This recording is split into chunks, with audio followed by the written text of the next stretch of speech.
Welcome back to the Amid the Mess podcast, where I talk all about healthy things, but how we can do these amid the mess and the chaos that is life with a busy job and a family. Today I spoke with Josh Clamp, who is a nutritionist and performance coach working in men's health.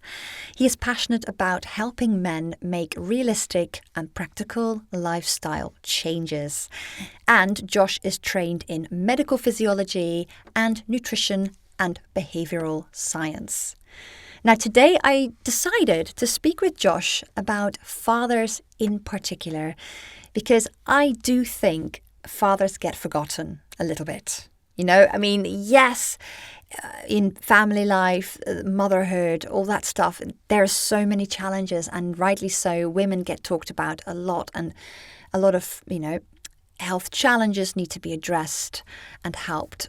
But when a family has children, the fathers also struggle. It's a difficult transition, and today I really wanted to zero in on what can be challenging for men who have children, and what are the little tips that can help these men to be as healthy and happy as possible. And that's where Josh comes in. So he gives some really practical tips, but really realistic, and we really understand the challenges that fathers face. So, with all that said, I hope you enjoy this episode. Does anything annoy you about how society talks or doesn't talk about men's health? Yeah, it's a great question. There are a few things, particularly for me. I feel there's this ongoing narrative that men don't engage with their health, or they don't open up. Or, for example, certain communities of men are hard to reach. And I think one of the challenges is that it's just our expectations about how we expect people to open up that we misunderstand. And men do absolutely open up, and they do like to share and talk about things. And in my previous work, there are lots of communities that in different ways you can engage and access, but it's just the methods you use to do that, which I think we often get wrong. And different people open up in different ways. And it's about finding those scenarios, those contexts, and supporting them to help people open up, rather than expecting people to open up in the ways that we kind of think they will. And so I think that's why often there's a narrative that, men don't talk about stuff, they don't open up. And it's just because we don't give them the chance to. And so that's something I suppose I'm on a mission to sort out. That's amazing. Yeah, so do you think the current way we're expecting people to engage with health stuff is maybe, in a way, a more feminine way, that we're not giving them the masculine ways to approach that? Yeah, I think this is obviously, and I'll say loads of generalizations, of course, but I think they can be helpful. Generally, men don't tend to open up in a more confrontational environment, sat opposite someone, talking directly to them. And I think that's, among many other reasons, as why perhaps certain traditional therapy contexts aren't as beneficial or useful, or the way conversations happen around groups of men.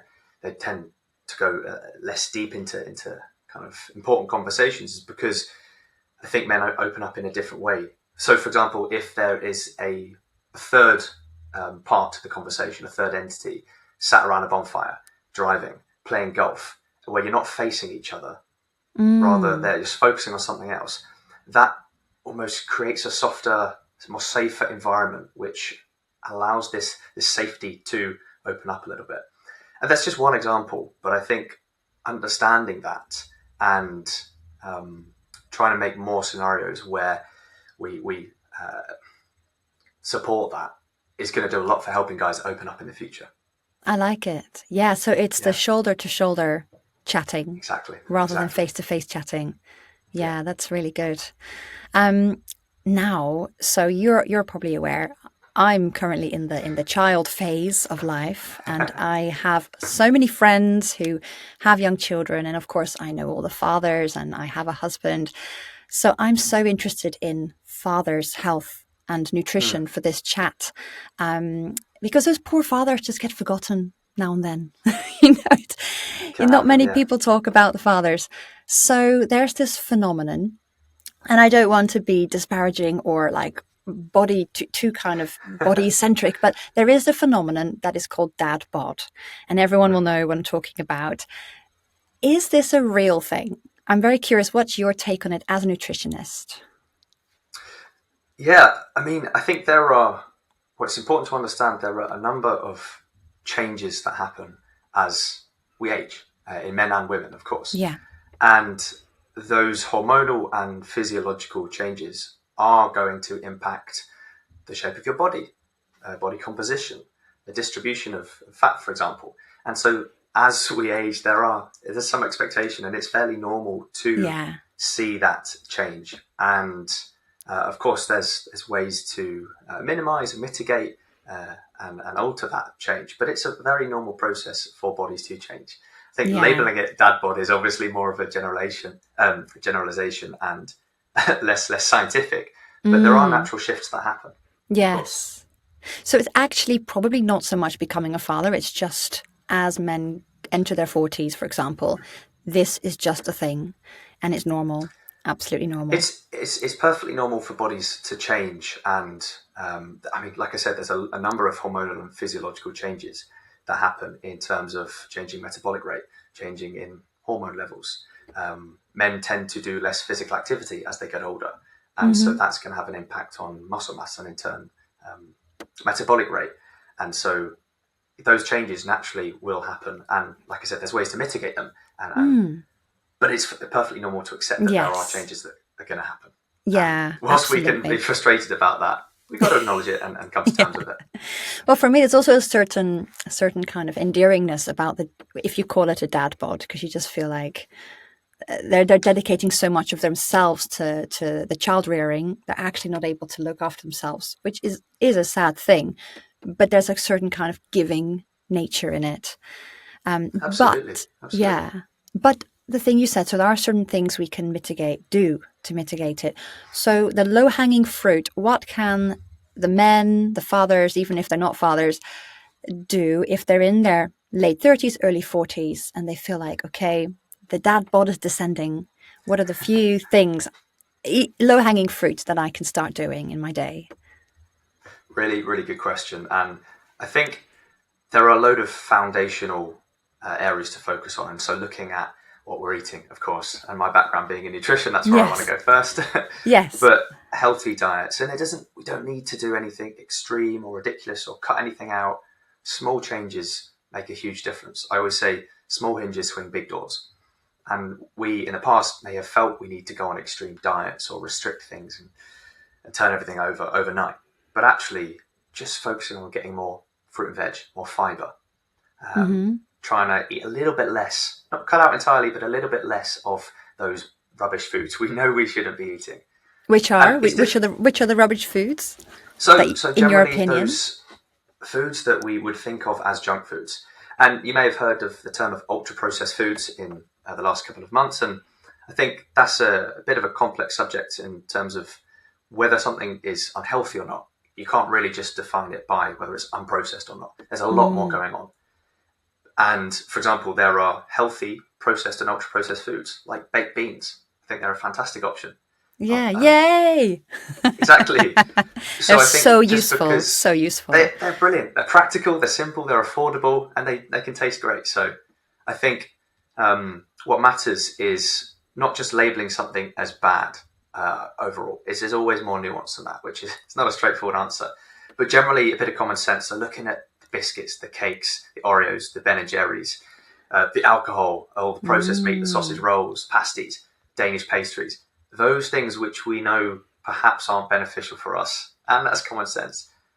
It's not going completely cutting them out, but finding ways to just have a little bit less of them in moderation, I suppose. That's a Yes, big nutritional component, I suppose. yes. And like you said, it is common sense, but it can just be so challenging. Definitely. Do you, in your client base, do you have fathers, and do you see challenges and because of the life change that comes with having children, having so much less time and sleep, things that they struggle with? Absolutely. And I'd say most of the, excuse me, most of the clients I work with generally are around maybe 30 to 40 to 60 to 70, in that age bracket where they're going through that kind of midlife shift, and they've thrown their all into their careers and now having children. They're realizing that their health has taken a backseat, and they know they need to start to pay attention to it. And there's a number of transitions that happen. And I think generally today there's been a number of transitions in for example, our food environment.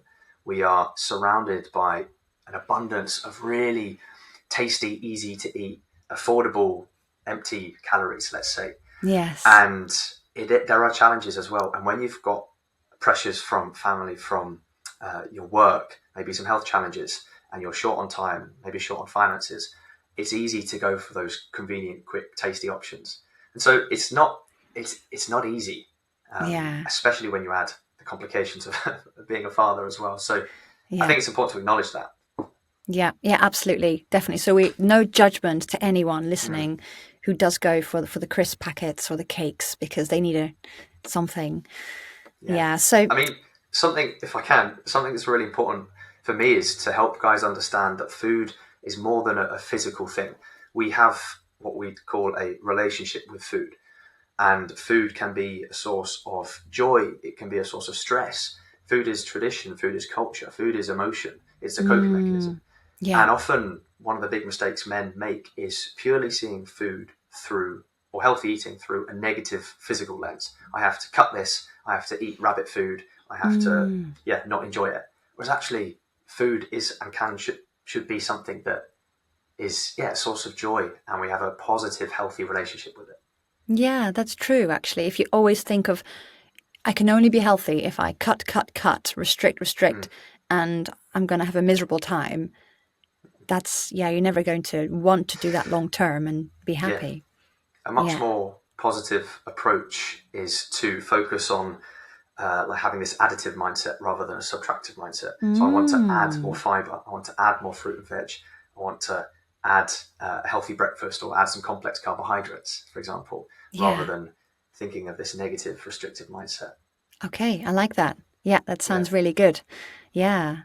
Okay, now I want to go into specifics about breakfast in a little bit, but first I'm very curious. So I have heard from kind of other people researching this that it is a thing that men's testosterone tends to lower when they have children, and it's something to do with becoming more nurturing, and it's like a physiological response to having such a heavy caring role.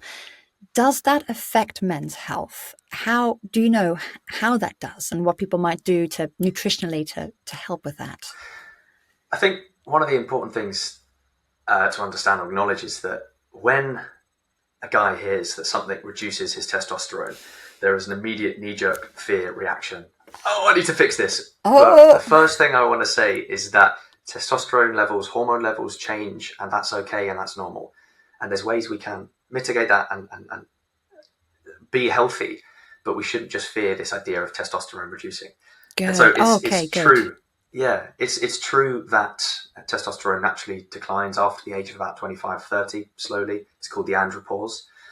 And then there is evidence to show that as a man becomes a father, and even when comparing married men versus single men, testosterone levels can differ. But again, that's not something to fear. I think what's really important to acknowledge is, and this is best illustrated by, without getting too sciencey. You can get sciencey. Brilliant. So once a man, I suppose, has his first newborn, the testosterone really does drop significantly, and then there's this rebound effect later on in as the months and years go on. So it does come back up. But I think what really matters is that we acknowledge the enormous behavioural shifts that happen alongside with those that lifestyle. And so, yes, the drop in testosterone may be a result of the exposure to the infant, and which actually has an interesting evolutionary advantage, I suppose. But we can't ignore the fact that sleep, for example, or lack of sleep, can have a massive impact on testosterone levels. Physical Okay. activity and Yes. nutrition can have an impact on your hormones. And so any parent would know that in the first few weeks and months, sleep goes out the window. And so we Yes. have to acknowledge that actually it's those behavioral shifts maybe driving some of that drop in testosterone. And equally, a similar parallel would be back to that example of married men versus single men. This isn't always true, and again, it's a generalization, but there's that narrative of letting yourself go in a long-term relationship. And could that decline in the physical activity you do, maybe the less sleep, maybe getting lazy with nutrition, putting on a bit of weight, all of those are known to impact testosterone levels. And so it's not necessarily the marriage or the relationship. It might be the behaviors that you adopt or stop off the back of that. Yes. Does that make Yes, sense? absolutely. So it's a wider context, and there's multiple Absolutely. factors affecting it.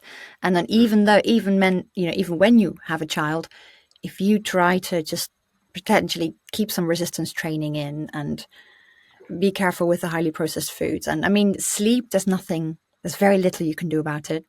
In the first year, you just have to take it on the chin. But yeah, Yep. so there's there's stuff we can do. But so you actually touched on the subject now. I was going to ask about sleep. Now, I don't want to talk about it for too long because as I said, there's nothing you can do about it if your child is keeping you awake. So, but just so we cover it quickly, what is the effect of a lack of sleep then? Sure. So sleep is so important for cognitive function, for immune function, for long-term memory storage. And so when we haven't got those benefits from sleep, that's when our immune system might be suppressed a little bit. That's when we're not as cognitively sharp, when we make poor decisions. Our hormones change as well. So like I mentioned, lack of sleep, even just a week of restricted sleep can lead to a 15% drop in testosterone. You get cortisol increases as well, and Oh, decreases in that's growth hormone, interesting. for That's example. so Yeah, you sleep less and you get higher cortisol in your body. you can have high cortisol as a result of reduced sleep. Yeah, Okay.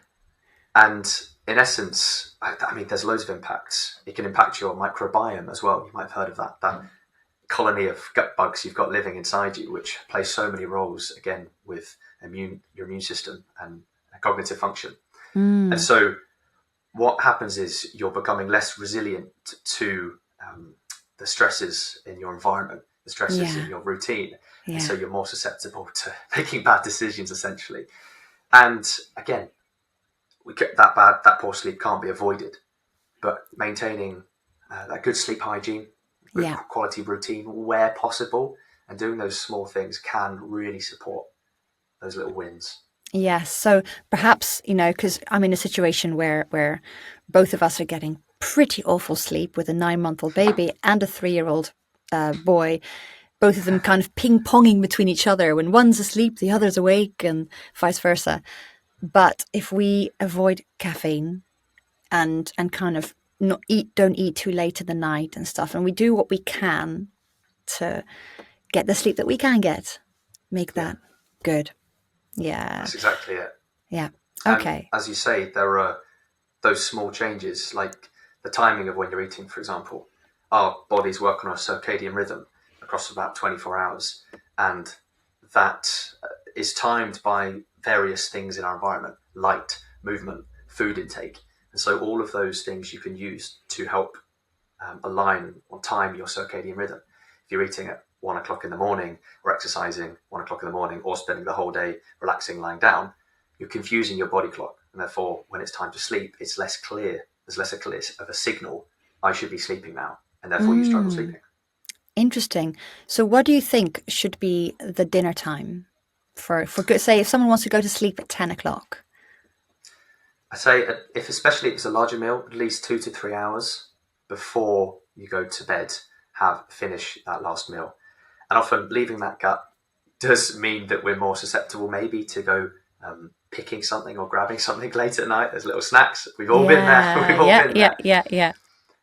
And there's different solutions to tackle that, for example. Quite a funny one that surprisingly works for a lot of people is once you finished your main meal, about 20 minutes, half an hour later, go brush your teeth. And that's a little bit of a cue Oh. to your brain to go, I'm stopped eating for today. The Yeah, I'm kitchen's done. closed. Yes. Kitchen's closed.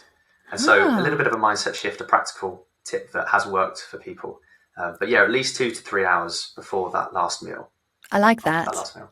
Yeah, that's a brilliant one. Yeah, because also it's also the effort. Like if I eat something else, I'm gonna have to brush my teeth again.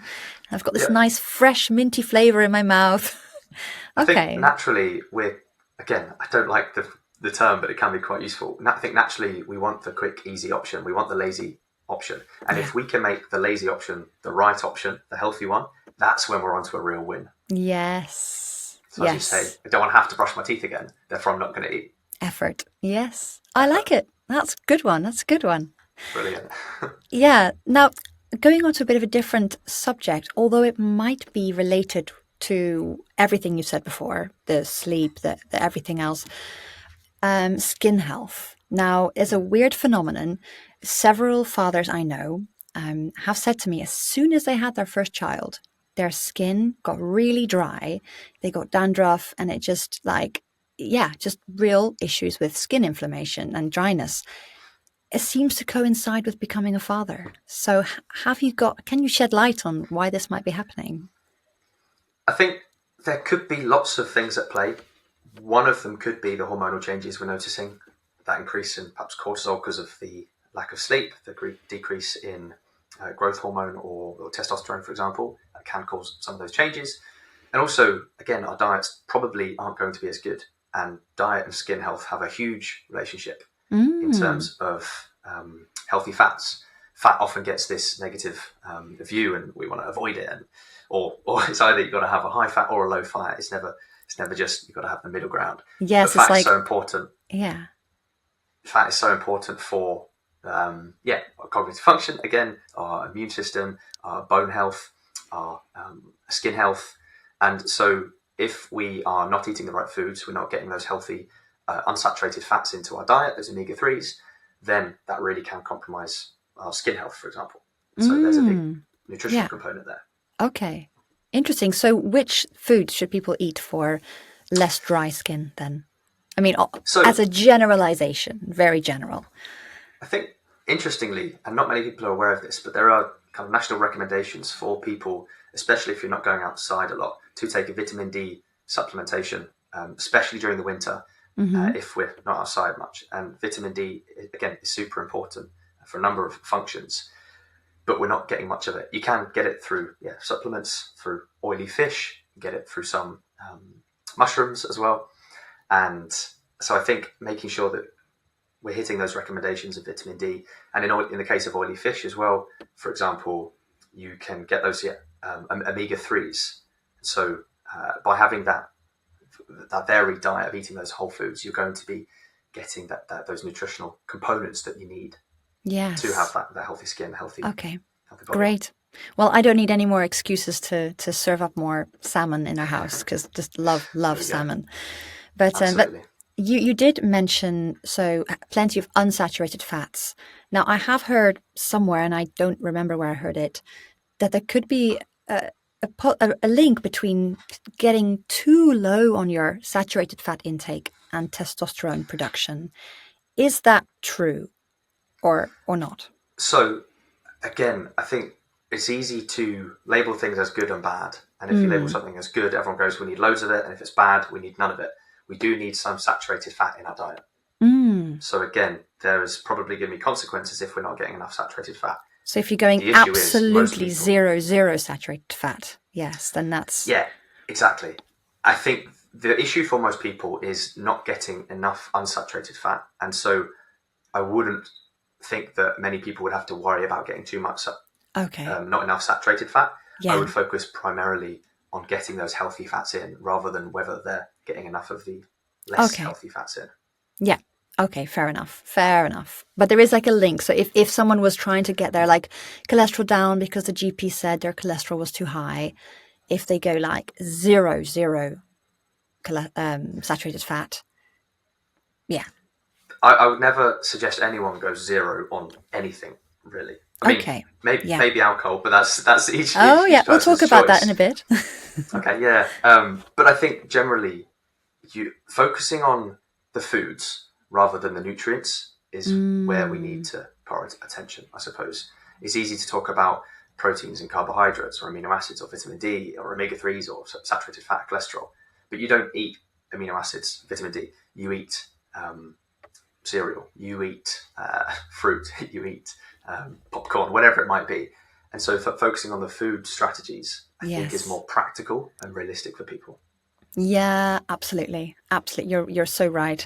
And on that note, what about breakfast then? What are some amazing breakfast options that you could recommend for fathers who have very little time but need that kind of, and they might feel very stressed in the morning as well, because, the morning can be like a crazy rush and stressful time. So yeah, your recommendations. The first thing I'd say, and again, people don't like this answer, but there is no one size fits all. I Yes. think there are so many recommendations of what we should and shouldn't be doing, and they're all, most of them, grounded in some good evidence. But you have to do what's realistic and practical for you. So with that being said, I am a big fan of porridge. I've probably had porridge nearly every day for the last 5 years. But that works for me. That works for me. And there's ways to make it interesting. There's ways to make it a bit more practical in terms of making it quicker, maybe doing overnight oats, adding different ingredients. So there's ways to vary it up. But finding what works for you is the most important thing. But generally, going for a healthy breakfast, which is rich in complex carbohydrates, that's going to give you that sustained energy release across the morning, is, I think, a good idea. What I will say is that for some people, not having breakfast may be a good thing. They don't feel like eating in the morning, and actually forcing themselves to just doesn't help anyone. Yes. And so perhaps then waiting till late morning or early afternoon is a good idea. Yeah. What I would say is that generally skipping breakfast, you could label that as, does run a higher risk of getting really hungry late in the morning or at lunchtime and grabbing something quick, easy, tasty, eyes being bigger than the stomach. And that's when we can run into some issues. Yes. And then it just comes down to a matter of planning and having those right options there for when we need them. Yes. So if you were, say, in the car somewhere going, you might grab a chocolate bar from the petrol station if you were really hungry. That's absolutely right, yeah. Yes. But so just going back to your own breakfast, porridge. I'm also a fan of the porridge. Love it. Do you put any protein in your porridge? Is that important? So, again, something that people don't like is that my nutrition at the moment is quite specific. I'm currently, on Saturday, so 2 days from when we're recording this, I'm doing an 80-kilometer overnight ultra marathon. Oh, yes. Wow. So that for me requires a specific approach. Yes. And often when people ask me about my diet, it doesn't make sense or fit for those. So for me, I do have I have a separate protein shake, and I'm putting loads of calories in there at the moment. That is not necessarily wise advice for most people. For a father who has a sedentary job and in his free time is playing with his children and finding it difficult to find time to exercise. Yes. So that's when I would say supplements and protein shakes can play a role. Generally go for a food first approach. And actually there are some really good high quality protein foods, a mix of plant and animal based, and you can meet those recommendations. If you're particularly struggling to achieve that, then a supplement may be useful. Or if you're also trying at the same time to get a bit more active and you're not recovering as well, as a short-term solution, a protein supplement may fill that gap. So when you say protein supplement, do you mean protein powder, like pea or whey? Correct, yeah. Or okay, all right. Yeah. So it can be a good option if you struggle to get the real foods in. Yep. Yes, and I think, yes. I don't know if listeners would want the numbers, but generally the minimum to prevent a deficiency is 0.8 grams of protein per kilogram of body weight, but that is not the amount for optimal. Yes. I say around 1.2 grams of protein per kilogram of body weight is a good target to go for. Yes. Maybe up to 1.6 in some people, but any more than that and the benefits are less clear. But I think aiming for that 1.2 is a good So say Good an idea. 80 kilogram man, what would that look like? So So, 1.2 grams per kilogram. yep. So So that's, call it 100 grams across the day. yes. What we'd be looking at is a good bowl of porridge in the morning, maybe, and again, adding sunflower seeds, some pumpkin seeds, some nuts in there. Can again add a bit more protein, and with dairy milk as well, or soy milk that comes with protein, you can get a good 15 to 20 grams just from that. Maybe for lunch you're having a salad with some chicken or some fish or some tofu or whatever it might be, or some feta, some cheese. You can get a good along with some pasta or healthy carbohydrate. You can get a good 20, 30 grams, maybe 30, 40 grams out of that. Then an afternoon snack with some peanut butter on an apple, for example, or peanut butter on a slice of toast. You can get probably another 10 grams out of that. Dinner, again, a variety of meals, whatever you're having, you could probably get another good 30, 40 grams out of that. And you can see across the day, that would add up to about 90 to 100. And what matters is you don't need to be perfect every day. Just Yeah. try and average around that across the week is what matters. Yeah. Progress over perfection. Yes, absolutely. And that's the whole point of this podcast, actually. It's like doing healthy things amid the mess and chaos, not striving for perfection. Because if you would strive for being perfect, you'd probably never do it. You'd never even try Yeah. because you think, I could never achieve this perfection. It's so Yes. easy to be overwhelmed by the feeling of everything we've got to do, but actually we don't do anything. Yeah, And I think absolutely. something in my work I really focus on is actually not the nutrition. I think most men know what they need to be doing. It's the Yeah. doing it that's the problem. And so for me, what I really try and focus on and support the guys I work with is the behavior change psychology and mindset side of things. Yes. Again, looking at setting up good sources of accountability, getting people to do it with you, setting good goals and reward systems in place, changing your environment, your physical, digital environment to support that behavior change and make the healthy choice the easy choice, rather than just relying on willpower and motivation, which we know is an unreliable fuel source for behavior change. Yes. Overrated. So, I mean, how does that look like for, again, the busy, overwhelmed, stressed, under rested father? You know, a few practical tips for that behavior change, the environment. What would you Yep, say to that man if he's listening? 1% marginal gain. Again, our expectations are so high. Actually, it's okay to lower them. We often feel we used to be able to do loads of fitness and be really active, and it's quite annoying knowing that we're not in that good shape anymore, and that can really mess with our heads. Just knowing that going out for a 20-minute walk, 10-minute walk, 5-minute walk, stretch the legs, get outside to fresh air, even just 10, 15 minutes in green or blue space does wonders for your mental health. But we often overlook or underestimate the value of just a little bit of fresh air. We think, if I can't go for a gym session, then there's no point exercising. Tiny, tiny micro doses of exercise and movement across the day are so powerful. Yes. And whatever that looks like for you. Absolutely. Amen. I just want to kind of show off for my husband. I'm so proud of him. He used to be in that mindset of, well, we've got a rowing machine, and pre-children, he tried to do 3 times a week, a good session on the rowing machine. And that hasn't been happening for the last few years because we're in the chaos of the young child years. And only recently he's dropped that perfection feeling of, well, if I can't do proper sessions on the rowing machine, there's no point. And now he does like 2 minutes of weights in the morning, like literally 2 minutes, but it's every morning. He does some push-ups, some squats with a kettlebell, and some dips, I think. But I think, Love that. yeah, and just 2 minutes. So I think if anyone's listening, if you haven't got time, try the little tiny bits. I think it's very easy to get in our own way. Yeah. And we make these good plans, have these good intentions, but in the moment we feel, oh, what's the point? This is not, it's not worth it. It's not doing anything for me. And actually we then stop ourselves from doing that common sense.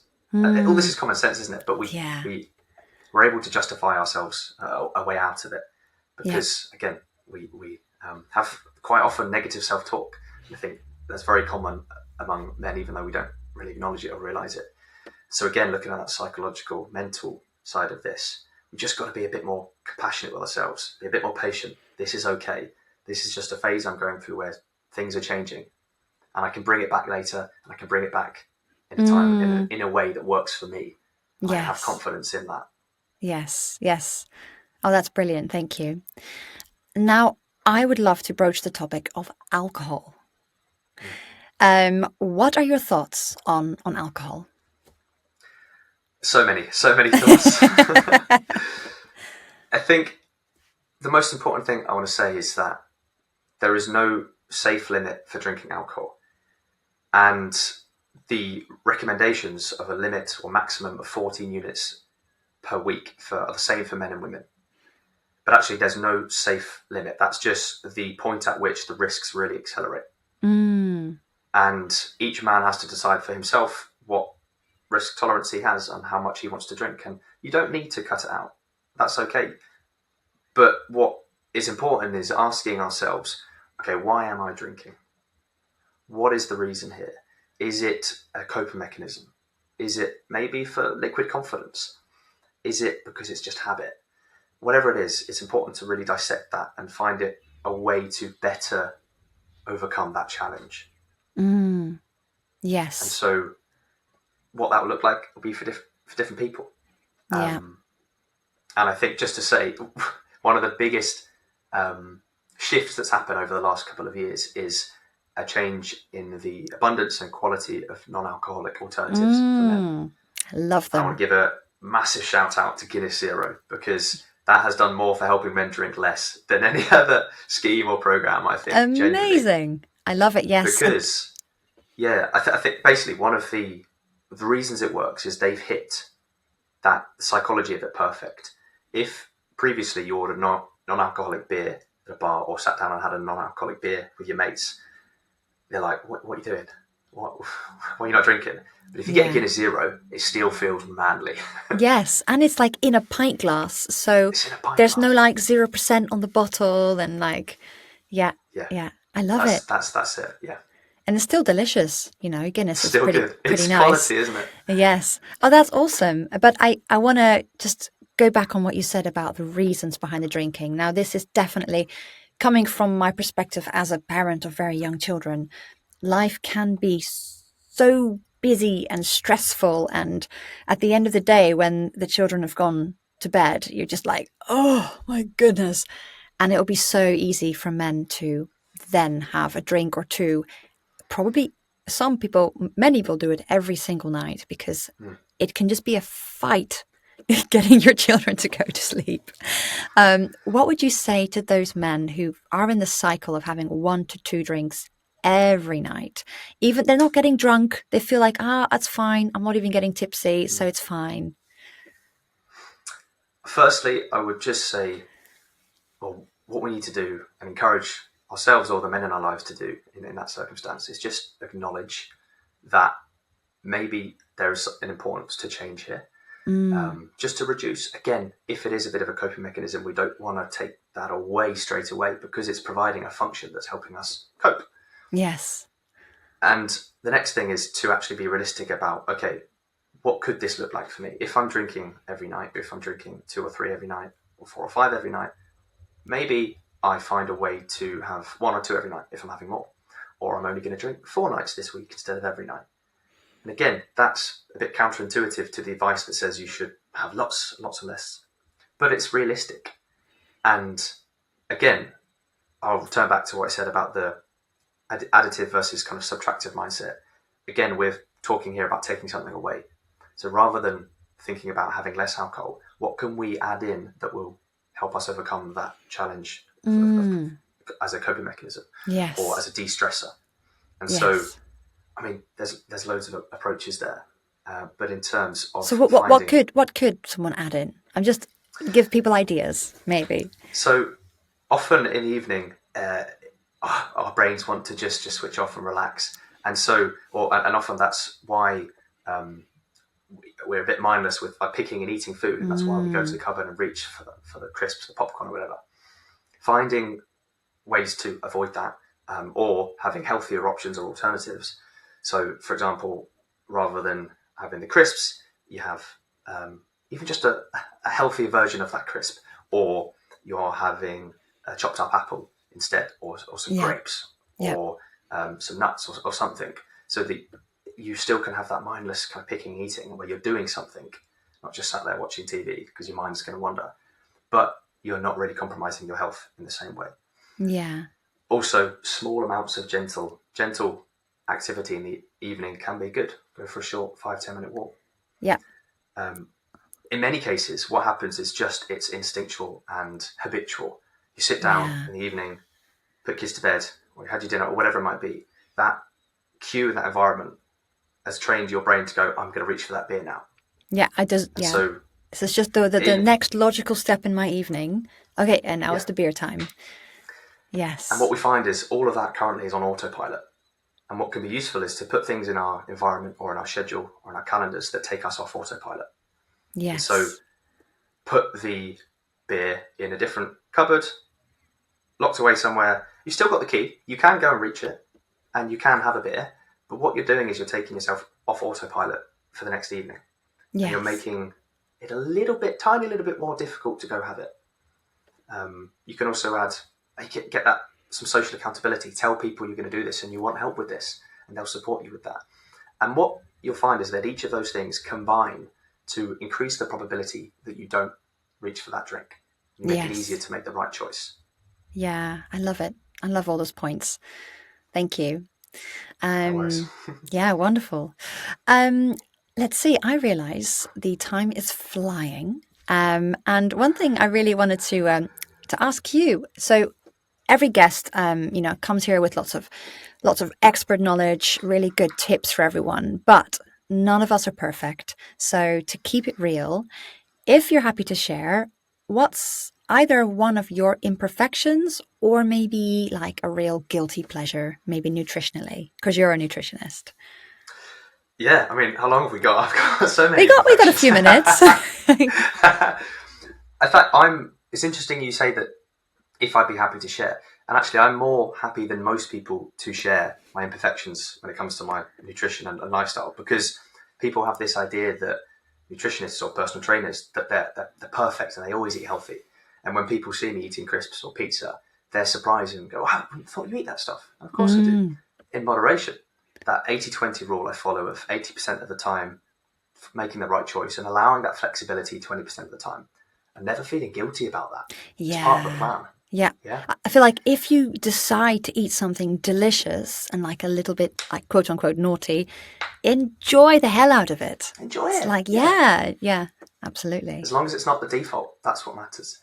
And so I love pizza. There's a certain packet of crisps that I really enjoy. I don't have them that often, but when I do, I really, really enjoy them. So I think that's really important. An important message I want to get across, that I'm far from perfect with my nutrition, but that's okay. It doesn't need to be. Yeah, you don't have to be 100% of the time on the ball, because I think then if that's what you expect, then if you fall off that ball, you then beat yourself up about it, which is so counterproductive. Call it the what the hell effect, or Sonny syndrome. Oh no. Yeah. Oh, I've one day off the rails and now everything's ruined.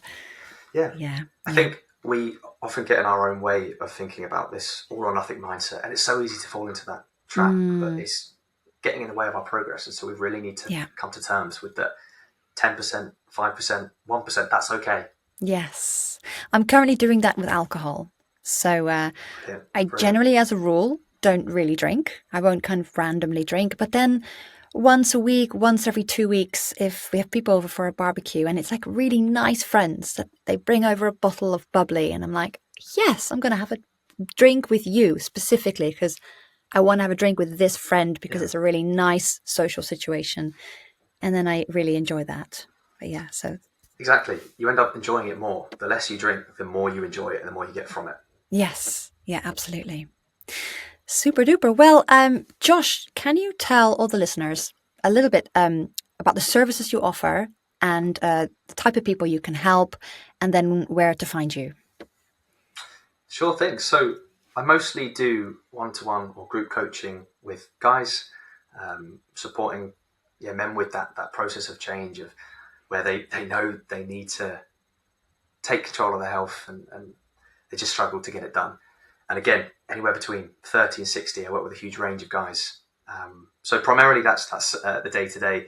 I also work with a number of communities, charities, businesses, doing workshops, doing health checks, various projects. I wear many hats and always looking for exciting projects around men's health to get involved with. But yeah, the main bread and butter is that one-to-one coaching with guys. Perfect. And you have a website? Do you? Yes. So online, anyone can find me as the Men's Health Nutritionist. They can connect with me on LinkedIn, on Instagram, or find me on the website. It's hopefully fairly ezy. Yes. Any questions anyone has, I'm more than happy to answer, more than happy to have a chat. I will talk about this stuff forever. So always looking to help people. That's a sign that someone really likes what they do, if they can just chat about it. Super. I'll put all those links in the show notes so the listeners can easily have a little look at your website and get in touch if they want a little bit of help. Brilliant. Yeah, thank you so much, Josh. It was a really interesting chat. And I hope My all pleasure. the fathers and dads feel heard, feel supported, and and they feel like they've got something useful out of this, because I think they will have. That was Josh Clamp, everyone. I loved that episode. Such practical tips, realistic take on things as well.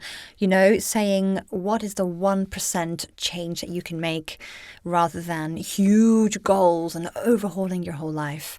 So thank you, Josh. I hope many men and fathers listening are going to find this useful. So if you listen to this and you're a lady, or just a woman, you don't have to be a lady, and you have a guy in your life, send this episode to them. They might find it really useful. Or if you're a guy, send this to your guy friends, your father friends. And And finally, I would love it if you are enjoying this show, please go ahead and give me a little rating and review. That will massively help me to grow. So whatever app you're listening to this on, just tap the little stars. It can take as little as 30 seconds to tap the star icon. 5-star review, please. And a little rating if you want to. That would be amazing. So thank you so much. And I will be with you again next week with a fresh new episode. So for now, have a lovely rest of your week. Bye.